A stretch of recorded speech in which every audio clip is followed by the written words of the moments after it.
والله إله إلا الله وحده لا شريك له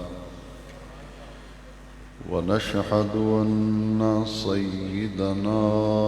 ومولانا وملجأنا ومأوانا محمدا عبده ورسوله صلى الله تعالى عليه وعلى آله وأصحابه أجمعين. أما بعد فأعوذ بالله من الشيطان الرجيم. بسم الله الرحمن الرحيم. إن الذين قالوا ربنا الله ثم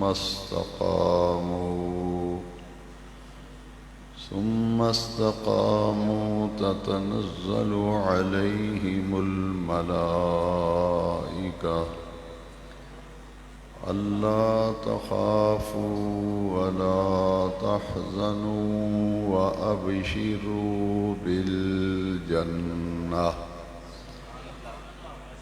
وأبشروا بالجنة التي كنتم توعدون. نحن أولياؤكم في الحياة الدنيا وفي الآخرة ولكم فيها ما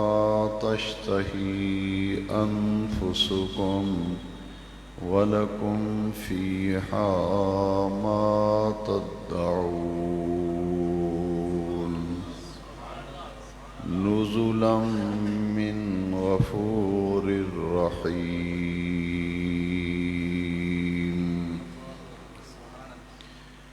صدق الله مولانا العظيم. إن الله وملائكته يصلون على النبي يا أيها الذين آمنوا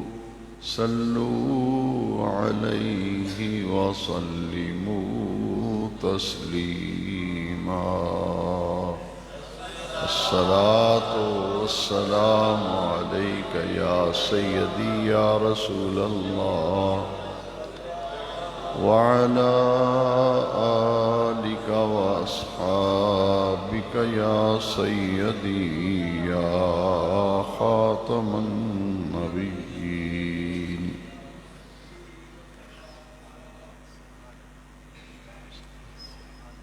اللہ رب العزت جل مجد الکریم کا فضل و کرم اور لطف و احسان ہے. آج ہم ماہ شوال المکرم کے پہلے جمعہ مبارکہ میں حاضری کی سعادت حاصل کر رہے ہیں. اسی رب ذوالجلال کا شکر ادا کرتے ہیں جس خلاق عالم جل مجد الکریم نے ہمیں نور ایمان عطا فرمایا، ہمیں اپنے محبوب کریم صلی اللہ علیہ وسلم کا کلمہ پڑھنا نصیب فرما کر حضور کی امت میں اللہ کریم نے ہمیں قبول فرمایا اور ہمارے دلوں میں اللہ تبارک و تعالی نے نور ایمان کی دولت، نور ایمان کی نعمت ہمارے دلوں میں عطا فرمائی۔ آئیے مل کر دعا کرتے ہیں کہ رب ذوالجلال آخر دم تک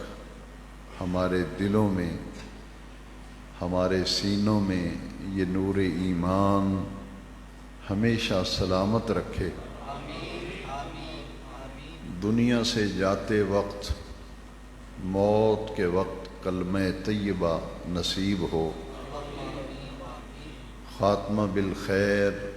اور خاتمہ بالایمان نصیب ہو۔ میں اکثر آپ کو ایک حدیث شریف سنایا کرتا ہوں، اور یہ بار بار سنانے کا مقصد یہ ہوتا ہے کہ مضمون اور اس کا مفہوم ہمارے ذہنوں میں تازہ رہے۔ یہ وہ باتیں ہیں جو کبھی بھی ہماری نظروں سے اوجھل نہیں ہونی چاہیے، اور یہ وہ حقیقتیں ہیں جن سے ذرا بھی ہماری توجہ نہیں ہٹنی چاہیے۔ اگر ان کی طرف سے ہماری توجہ ہٹ جائے اور یہ باتیں ہمیں یاد نہ رہیں تو ہم دن بدن دینی معاملات میں نیچے کی طرف جائیں گے، پستیوں کا شکار ہوں گے، دین سے ہمارا رشتہ اور تعلق جو ہے وہ کمزور ہوتا چلا جائے گا۔ تو دین سے اپنے تعلق کو مضبوط مستحکم رکھنے کے لیے ان باتوں کو ذہنوں میں تازہ رکھنا چاہیے، ان کی یاد ہمارے دلوں میں باقی رہنی چاہیے۔ وہ میرے آقا کی حدیث شریف ہے جو اکثر میں آپ کو سناتا ہوں۔ حضور نے فرمایا، اس شخص نے ایمان کا ذائقہ چکھ لیا، اس نے ایمان کا مزہ پا لیا، ایمان کی حلاوت کو چکھ لیا۔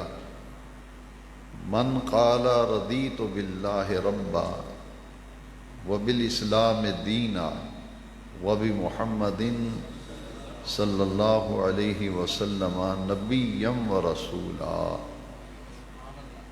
جس شخص نے کہا کہ میں اللہ کے رب ہونے پر راضی ہوں، اسلام کے دین ہونے پر راضی ہوں، کہ میرا دین اسلام ہے، اللہ میرا رب ہے، اور آقا محمد کریم صلی اللہ علیہ وسلم ہمارے نبی اور رسول ہیں، اور اس حقیقت پر اور اس پر میں راضی ہوں کہ اللہ میرا رب ہے، اسلام میرا دین ہے، میرے آقا کریم سے میرا جو غلامی کا رشتہ ہے، میں اپنے رب پر راضی ہوں کہ اس نے مجھے ان نعمتوں سے نوازا۔ تو یہ جو ہم زبان سے اقرار کرتے ہیں اور ہمارے دل میں بھی یہ بات راسخ اور پختہ ہے، تو ہمیں پھر یہ سوچنا چاہیے کہ پورا مہینہ رمضان شریف کا ہم نے اسی رب جلیل کی توفیق سے جو دین سے رابطہ قائم رکھا، مساجد میں 5 وقتہ ہماری حاضری، سحری کو اٹھ کر تہجد کا پڑھنا، اور پھر افطاری کا اہتمام، ذکر اذکار، دعائیں، وہ چاہت، وہ لگن، وہ پیار، عبادت کا جو شوق، اور پھر مغرب کی نماز پڑھنے کے بعد کھانے وغیرہ سے فارغ ہو کر پھر یہ بات ہمارے ذہن میں ہوتی تھی اور فکر ہوتی تھی کہ ہم نے نماز عشاء با جماعت مسجد میں ادا کرنی ہے، پھر تراویح کی ادائیگی کرنی ہے۔ تو یہ جو ایک فکر اور لگن اور چاہت تھی، رمضان شریف کا مبارک مہینہ گزرنے کے بعد ہمارے اوپر ایک بہت بڑی ذمہ داری، ایک بہت بڑا فریضہ، اور یہ ذمہ داری دینی ذمہ داری ہے، یہ فریضہ دینی فریضہ ہے کہ اب آگے جو کام کرنے والے ہیں وہ کیا ہیں۔ یہ مہینہ جو گزرا ہے، یہ گزار لینے کے بعد ہم اپنی ذمہ داریوں سے سبکدوش ہو گئے، یا کہ ہمارے اوپر اور بھی کچھ ذمہ داریاں اور فریضے ایسے عائد ہو گئے ہیں کہ جن کو ہمیں ہر حال میں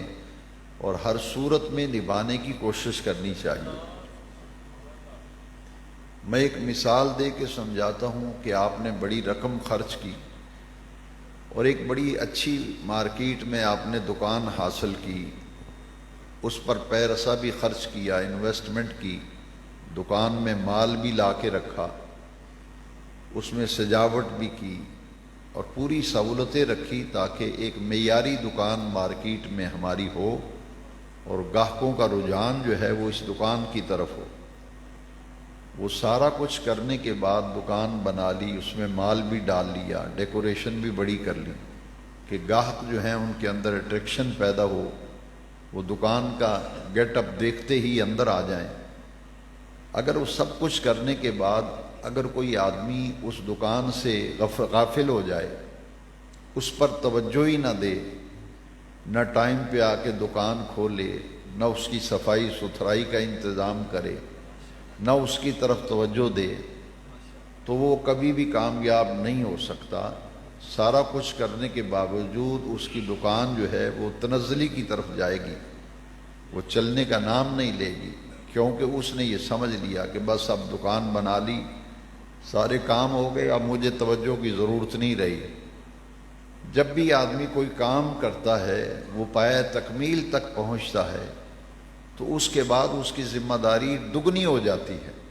دکان پہ جو محنت کی، خرچ کیا، پیسہ لگایا، اب اسے چلانے کے لیے پھر اسے ضرورت ہے کہ پوری توجہ دے، پورا ٹائم دے، پورا دھیان دے، تو پھر اس کے بعد وہ کامیاب ہوگا۔ بلا تشبیہ و بلا مثال پورے مہینے میں جو محنت کی، جو کوشش کی، اب اس کے بعد گھر میں بیٹھ جانا آرام سے، نہ اذان کی پرواہ، نہ نماز کی پرواہ، مسجدوں سے بھی غیر حاضری، جائز ناجائز کا فرق ختم، حلال حرام کی تمیز نہیں، تو اس کا مطلب یہ ہوگا کہ جو انعام اللہ تعالیٰ نے پورے مہینے پر عبادت پر، جو عید کے دن ہمیں انعام عطا فرمایا تھا کہ پچھلے تمام معاملات ہمارے پاک ہو گئے، پچھلے تمام معاملات صاف ہو گئے، اس کے بعد ایک ذمہ داری آ گئی کہ جو کچھ حاصل کیا تھا اسے ہم نے دولت اور نعمت کو سنبھال کے رکھنا،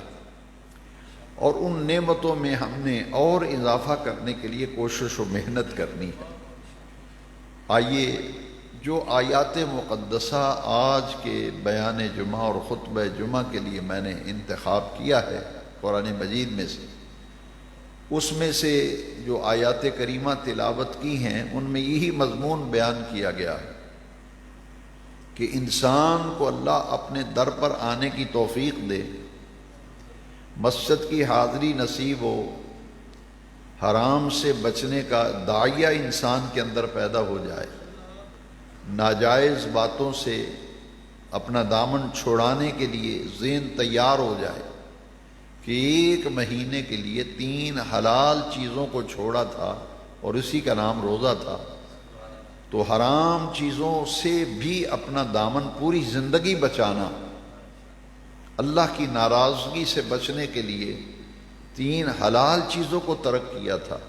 تو باقی ساری عمر جو جتنی بھی ہماری ہے اور وہ بھی زیادہ گزر گئی اور تھوڑی رہ گئی، تو جو عمر ہماری زندگی باقی ہے اسے تو کم از کم ہم اپنے آپ کو اللہ تعالیٰ کی بندگی اور اس کی فرما برداری میں دے دیں۔ اسے کہتے ہیں کہ نیکی، ہدایت اور خیر کا جو پہلو ہمیں ملا ہے، ہم اس پر چل رہے ہیں، اس پر ہم ڈٹ جائیں، اس پر ثابت قدم ہو جائیں۔ اسے قرآن مجید کی اصطلاح میں استقامت فی الدین کہتے ہیں۔ استقامت فی الدین، استقامت علی الدین، استقامت فی الخیر، کہ نیکی کے کاموں میں استقامت اختیار کرنا۔ وہ تعلق کمزور ہونے کی بجائے رمضان شریف گزرنے کے بعد وہ تعلق تو اور مضبوط ہونا چاہیے تھا، لیکن وہ تعلق جو ہے وہ فجر کی نماز میں دیکھ لیا آپ نے، ہر مسجد میں، ہر محلے کی مسجد میں، کہ 1 شوال کو فجر کی نماز میں وہ کیفیت آپ نے دیکھ لی کہ وہ لگن، وہ رغبت، وہ چاہت جو رمضان شریف میں تھی اس میں کمی واقع ہو گئی۔ تو ہمیں یہ سوچنا چاہیے کہ کیا اللہ ہمارا رب ہے، اسلام ہمارا دین ہے، اور حضرت محمد کریم صلی اللہ علیہ وسلم ہمارے رسول ہیں صلی اللہ علیہ وسلم۔ تو یہ جو ہم نے اپنے رب سے عہد کیا ہے، جس کی ایمان کا مزہ اور لذت اور ذائقہ اور چاشنی اور مٹھاس اللہ نے جو ہمیں رمضان شریف میں عطا فرمائی ہے، اس کو برقرار رکھنا جو ہے اسے استقامت کہتے ہیں، کہ یہ تعلق مضبوط ہونا چاہیے نہ کہ کمزور ہونا چاہیے۔ ان الذین قالوا ربنا اللہ، ان الذین بلا شبہ وہ لوگ، قالوا جنہوں نے کہا، ربنا اللہ، اللہ ہمارا پروردگار ہے، اللہ ہمارا رب ہے، ثم استقاموا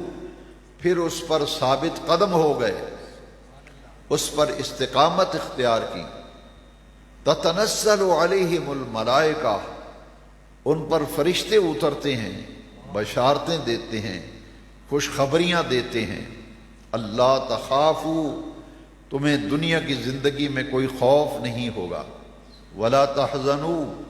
قیامت کے دن تمہیں غم کوئی نہیں ہوگا، اللہ تخافوا ولا تحزنوا وابشروا بالجنہ، اور تمہارے لیے خوشخبری ہے، بشارت ہے اس جنت کی جس کا اللہ کریم نے تم سے وعدہ کیا ہے۔ دنیا کی زندگی میں تمہارے لیے خوف کوئی نہیں، قیامت کو تمہیں غم کوئی نہیں ہوگا، اور تمہارے لیے اللہ نے جنت کی نعمتیں تیار کی ہیں۔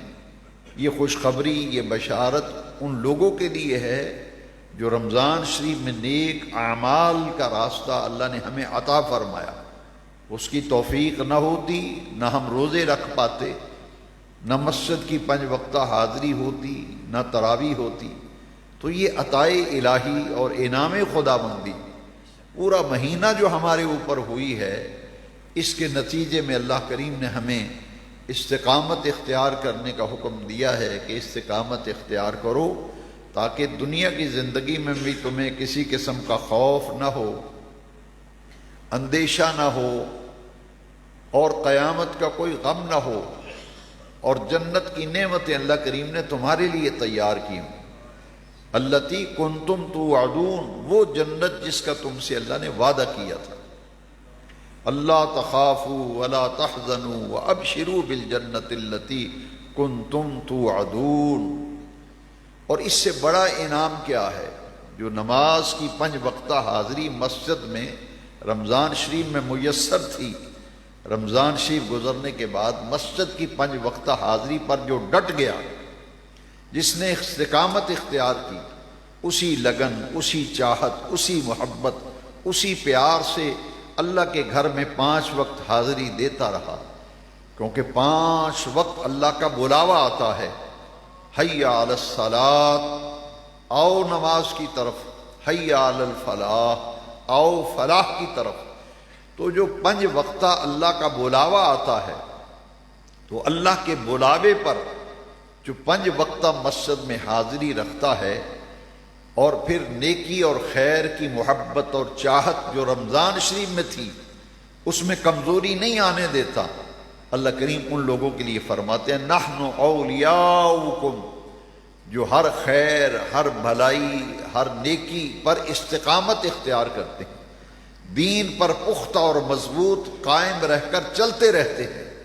نجات اور ہدایت کے راستے پہ چلتے رہتے ہیں۔ اللہ کریم نے قرآن میں ان سے وعدہ کیا ہے نحن اولیاؤکم، ہم تمہارے مددگار ہیں، نحن ہم اولیاؤکم تمہارے مددگار ہیں۔ اللہ کی مدد، اللہ کی نصرت، اللہ کریم کی تائید اس بندے کے شامل حال ہوتی ہے جو نیکی، خیر اور ہدایت کے راستے پر استقامت اختیار کرتا ہے۔ نحن اولیاؤکم، ہم ان کے مددگار ہیں، فی الحیات الدنیا والآخرہ، دنیا کی زندگی میں بھی اور آخرت میں بھی، صرف دنیا میں نہیں، بلکہ فرمایا نحن اولیاؤکم فی الحیات الدنیا وفی الآخرہ، دنیا کی زندگی میں بھی ہماری مدد ان لوگوں کے لیے ہے، ہماری نصرت ان لوگوں کے لیے ہے، ہماری تائید ان لوگوں کے لیے ہے، دنیا کی زندگی میں بھی اور آخرت کی زندگی میں بھی جو نیکی، خیر، ہدایت اور نجات کے راستے پر ڈٹ جاتے ہیں، اور جتنے مرضی حالات کیسے ہی آ جائیں، وسوسے آئیں، خیالات آئیں، وہ تمام خیالات و وسوسوں کو جھٹک کر اللہ کے راستے پر چلتے رہتے ہیں، نیکیوں سے منہ نہیں موڑتے، نیکیوں کے اندر اضافہ کرتے رہتے ہیں۔ 5 وقتہ مسجد کی حاضری ان کی چھوٹتی نہیں، بلکہ اس پر استقامت ڈٹ جاتے ہیں۔ انہیں فکر ہوتی ہے ایک نماز پڑھنے کے بعد دوسری نماز کے لیے اذان کا انتظار رہتا ہے کہ اب اذان کی آواز آ گئی،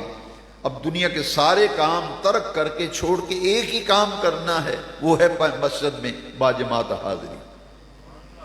نحن اولیاؤکم فی الحیات الدنیا وفی الآخرہ، دنیا کی زندگی میں بھی ہماری مدد، ہماری نصرت، ہماری حمایت، ہماری تائید ان لوگوں کو حاصل ہوگی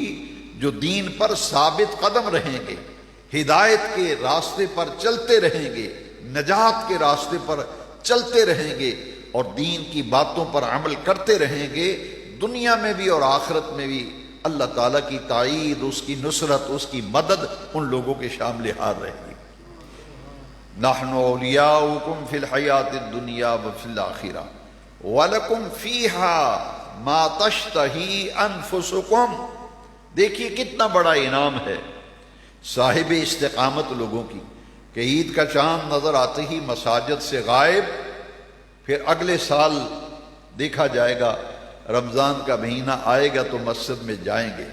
یہ ان لوگوں کی بات نہیں، یہ ان لوگوں کی بات قرآن کر رہا ہے جو صاحب استقامت ہے، وہ اللہ سے راستہ کمزور نہیں ہونے دیتے۔ بھئی یہ تو ہمارے پنجابی میں بھی لوگ کہتے ہیں کہ رشتہ داری آن جان دا نہ ہے، رشتہ دار بھی اگر کسی کے ہاں آنا جانا چھوڑ دے تو رشتے کمزور ہونا شروع ہو جاتے ہیں۔ نہیں، کسی کے دکھ غم میں بندہ شریک ہی نہ ہو، رشتہ داری جتنی مرضی قریبی ہو، جب کسی کی خبر پتہ ہی نہیں لینا، آنا جانا ہی نہیں، نہ خوشی میں شریک نہ غمی میں شریک، آنا جانا ہی نہیں، تو تعلق کمزور ہوتا ہے نا۔ تو اللہ کریم سے تعلق جو ہے یہ مضبوط اور مستحکم کرنے کے لیے 5 وقتہ حاضری مسجد کی، اس سے بڑا کوئی انعام ہی نہیں۔ میرے لفظوں پہ غور کریں، 5 وقتہ خدا کے گھر میں حاضری، 5 وقت میں اللہ کے رجسٹر میں آپ کی حاضری لگے۔ بھئی سکول میں بچہ غیر حاضریاں کرے تو ہر سکول والے کا الگ ایک سٹینڈرڈ ہے۔ کوئی کہتے ہیں جی 7 دن لگاتار بچہ غیر حاضر ہو جائے تو اس کا نام رجسٹر سے کاٹ دیا جاتا ہے، اس کا نام خارج ہو گیا ہے۔ کسی نے 5 دن میں یاد رکھا ہے، کسی نے 10 دن رکھا ہے، 10 غیر حاضریاں ہو گئیں، سکول سے نام کٹ گیا۔ تو جو مسجد میں 5 وقتہ نماز کی حاضری ہے، اس میں جب سارا رجسٹر ہی غیر حاضریوں سے بھرا ہوا ہے، سارا رجسٹر ہی غیر حاضریوں سے بھرا ہوا ہے، پھر سوچنے کی بات ہے، اسے بار بار سوچ۔ ہمیں یہ مسجد کی 5 وقتہ حاضری بہت بڑا انعام ہے، بہت بڑا انعام۔ ہاں کسی شرعی مجبوری کی وجہ سے ایک حاضری نہیں ہوئی تو اگلی حاضری کی فکر کرے، اگلی حاضری کی۔ اب تو دفتر میں بھی کوئی ملازم ہو کہتا ہے یار چھٹیاں بہتیاں کر بیٹھیں، کدھروں نوکریوں ہی نہ کٹ دیں۔ دکان پہ ملازم رکھا ہے تو مالک کہتا ہے تیرا میرا گزارا نہیں، یا تو پھر تو گھر دا کام کاج کر یا دکان تے نوکری کر۔ یہ جو اللہ کے دربار میں 5 وقتہ حاضری ہے، اس میں تو رخصت ہی نہیں، باقی ہر کام میں رخصت ہے مگر نماز کے کام میں رخصت نہیں ہے۔ دیکھیے کھڑے ہو کے نہیں پڑھ سکتے تو بیٹھ کے پڑھ لو، مسجد میں جماعت سے تکلیف ہے، بیمار ہیں تو گھر پہ پڑھو، کھڑے ہو کے نہیں پڑھ سکتے بیٹھ کے پڑھو، بیٹھ کے نہیں پڑھ سکتے تو لیٹ کے پڑھو، لیٹ کے نہیں پڑھ سکتے تو اشارے سے پڑھو۔ یہ وہ عبادت ہے جس کا قیامت کے دن سب سے پہلے سوال ہونا ہے، سب سے پہلے تمام اعمال میں سے۔ جس عمل کا حساب ہونا ہے وہ تو نماز ہے۔ یہ دعا مانگا کرو اللہ ایسا نمازی بنا دے، نماز کی وہ محبت عطا۔ جو پکے نمازی ہیں ان سے پوچھئے، بھائی ان کو نیند نہیں آتی، اگر ایک نماز بھی ان کی رہ گئی ہو نا دن میں، ان کو نیند نہیں آتی، وہ کہتے ہیں یار پہلے نماز پڑھیں گے پھر سوئیں گے۔ اور اگر نماز ایک رہ جائے، جو پکا سچا نمازی ہے جس کے اندر نماز کی محبت ہے اور وہ اللہ کی عطا ہے، پھر اس کو تو چین نہیں آتا، وہ ایسے لگتا ہے جیسے میرا بہت بڑا کوئی نقصان ہو گیا ہے، میری بہت بڑی کوئی قیمتی شے گم ہو گئی ہے، اس کو نماز کی فکر ہے۔ ایک کام آپ کریں، میں آپ کو یقین دلاتا ہوں اللہ کی مدد، اللہ کی نصرت و تائید آپ کے شامل حال ہو۔ فکر کہ آپ نماز کی فکر اگر اپنے اندر پیدا کر لیں کہ سب سے بڑا فریضہ، سب سے بڑی ذمہ داری اور ڈیوٹی ایک مومن پر 5 وقتہ نماز ہے، اگر اس کی لگن، اس کی چاہت و محبت دل میں رکھیں گے، اللہ کی مدد شامل حال ہوگی، خود بخود شوق ملے گا، خود لذت ملے گی۔ کیونکہ ڈاکٹر اقبال نے کہا تھا کہ اگر یہ لذت عبادت، اللہ سے تعلق بندی کی مٹھاس اور حلاوت، کہ بندے کا اپنے رب سے جو تعلق ہے اور اللہ کا اپنے بندے سے جو پیار ہے، اگر اس تعلق کا پتہ چل جائے تو بندے کی کوئی نماز پھر چھوٹتی نہیں ہے، کوئی مصروفیت، کوئی کام۔ یہ آپ کے قریبی مولانا محمد قاسم صاحب مانا والا والے رحمت اللہ علیہ، بڑے نیک عالم گزرے ہیں، ساری زندگی مانا والا کی جامع مسجد میں دین کا کام کیا، وہیں ان کا مزار شریف بھی مسجد کے اندر ہی ہے، بہت نیک عالم تھے۔ ان کے 2 بیٹے جوان ان کی زندگی میں شہید ہو گئے تھے۔ ایک بیٹا جو ہے وہ ڈاکو آئے تھے تو ڈاکو نے ان کے بڑے بیٹے کو شہید کر دیا، اور دوسرا بیٹا جو ہے وہ کسی انتشار و اختلاف میں مذہبی تشدد کا نشانہ بنا اور بد مذہبوں نے انہیں شہید کر دیا تھا۔ 2 بیٹے جوان ان کی زندگی میں شہید ہوئے، اور ایک بیٹے کی لاش جب بازار میں وہ شہید ہوا تو وہ تھانے میں ان کی میت پڑی تھی بیٹے کی، مسجد میں اذان ہوئی نا تو مولانا مسجد میں جماعت کرانے جا رہے تھے۔ یہ مانا والا کہ کسی بندے سے پوچھ لیں، تھانے میں میت پڑی ہے، بچہ شہید ہو گیا ہے، خون میں لت پت، چارپائی پہ میت تھانے میں پڑی ہے، مولانا مسجد میں گلی میں نماز پڑھانے جا رہے۔ بیویاں گھروں کی کھڑکیوں سے دیکھتی تھی، بندے آتے جاتے دیکھتے تھے، مولانا کے چہرے پہ سکون ہے، مسجد کی طرف جا رہے ہیں۔ کسی نے کہا کہ مولانا آپ کا بیٹا شہید ہو گیا ہے، فرمایا پتہ ہے مجھے شہید ہوا ہے۔ تو انہوں نے کہا کہ آپ تھانے نہیں گئے؟ انہوں نے کہا نماز کا وقت ہو گیا ہے، پہلے نماز تو پڑھ لیں، پہلے رب کی حاضری تو دے لیں، ادھر رب کا بلاوا آیا ہے تو میں رب کے بلاوے کو چھوڑ کر تھانے میں بیٹے کی میت دیکھنے چلا جاؤں۔ نمازی بتاتے ہیں، وہاں نمازیوں نے مجھے بتایا، بڑے اطمینان سے آئے، وضو کیا، سنتیں پڑھی، نماز ظہر پڑھائی، اور ظہر پڑھانے کے بعد بڑے اطمینان سے پورا وظیفہ کر کے، یہ نہیں کہ جلد بازی ہے تو آج وظیفہ چھوڑ دیں، انگلیوں پہ وظیفہ پورا کر کے دعا مانگی، نمازیوں کو رخصت کیا، اور پھر آپ سیدھا اپنے بیٹے کی میت پہ تشریف لے گئے۔ تو میں بھی جب تعزیت کے لیے گیا تو میں نے کہا کہ بازار میں یہ بات سنی ہے، لوگ آپ کی استقامت کو سلام کرتے ہیں، یہ ہے استقامت۔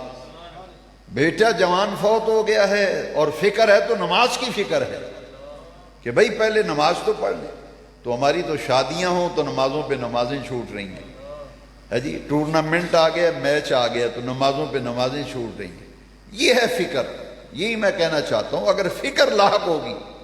کہ بھئی 5 وقتہ حاضری، اللہ کا بلاوا، رب کے گھر میں حاضری، تو رمضان شریف میں جو نعمتیں اللہ کریم نے دی ہیں ان پر استقامت کرنا، پھر انعام کتنا بڑا ہے۔ پوری آیت پر آج میں درس قرآن دے رہا ہوں، دیکھیے پہلے آپ نے ان الذین قالوا ربنا اللہ ثم استقاموا تتنزل علیہم الملائکہ الا تخافوا ولا تحزنوا وابشروا بالجنۃ التی کنتم توعدون نحن اولیاؤکم فی الحیاۃ الدنیا وفی الآخرہ وَلَكُمْ فِيهَا مَا تَشْتَهِي أَنفُسُكُمْ۔ دیکھیے کتنا بڑا انعام ہے۔ جب جنت میں جائیں گے نا نمازی لوگ، نیکوکار لوگ، جنہوں نے اپنے آپ کو اللہ کی بندگی میں دیا جائے گا، اللہ فرماتے ہیں وَلَكُمْ، اور تمہارے لیے ہیں،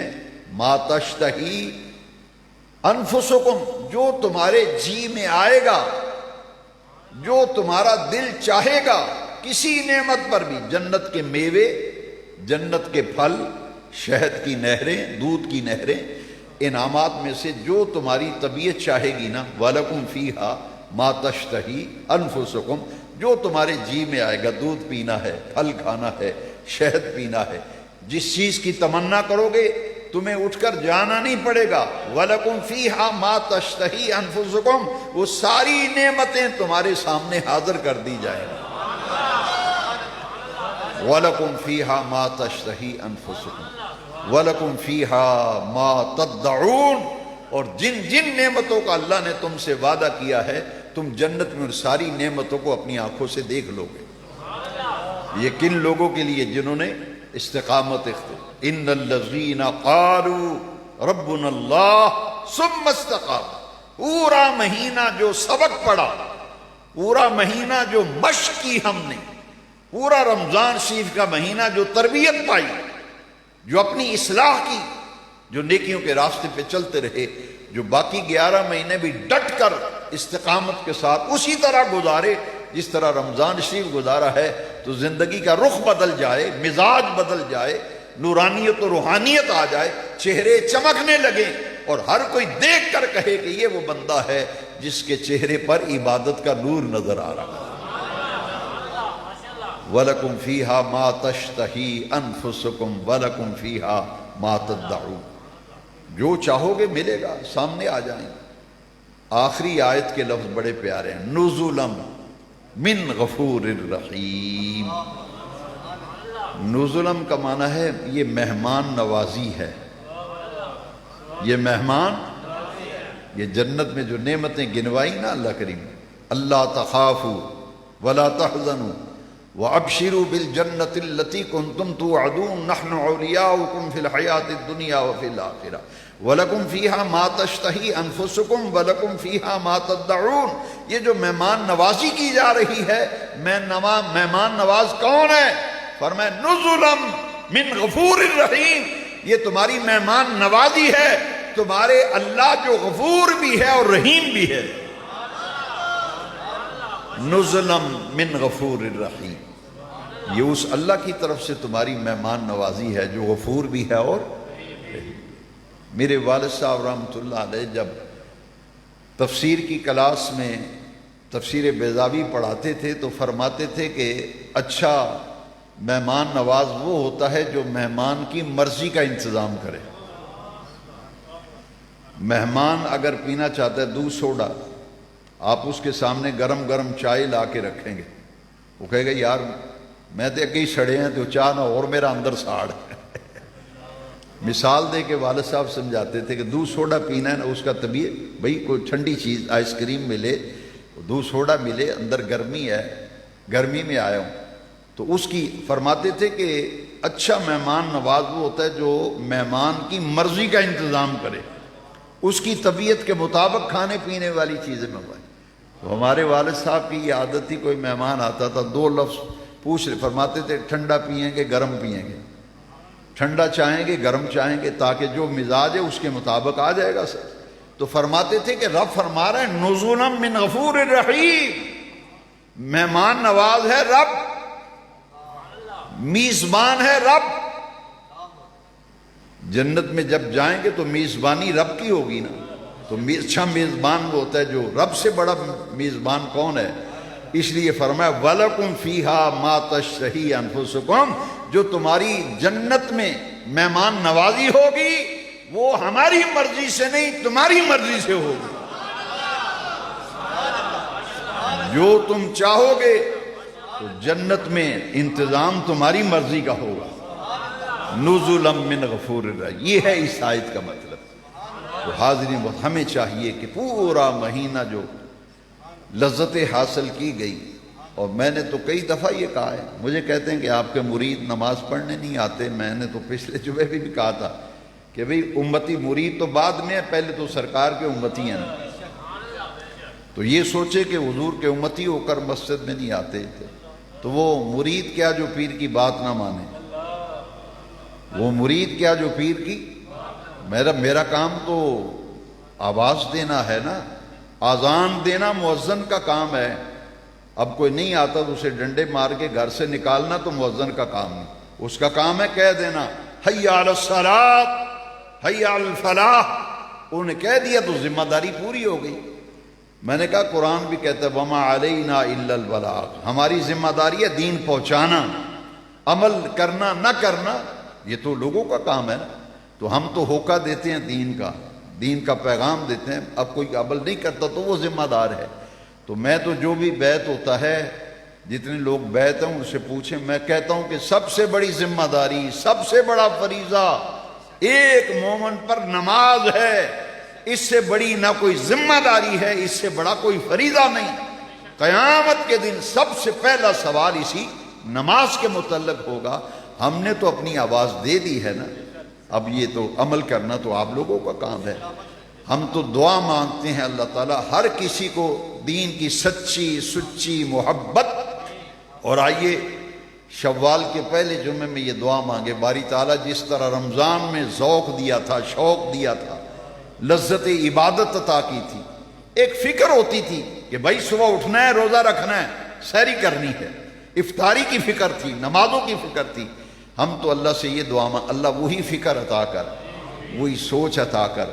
مسجد کی حاضری 5 وقتہ ہماری قائم رہے، قرآن کی تلاوت کا ذوق رہے، صدقات و خیرات، استقامت مانگتے ہیں، اللہ مجھے اور آپ کو استقامت دے۔ وآخر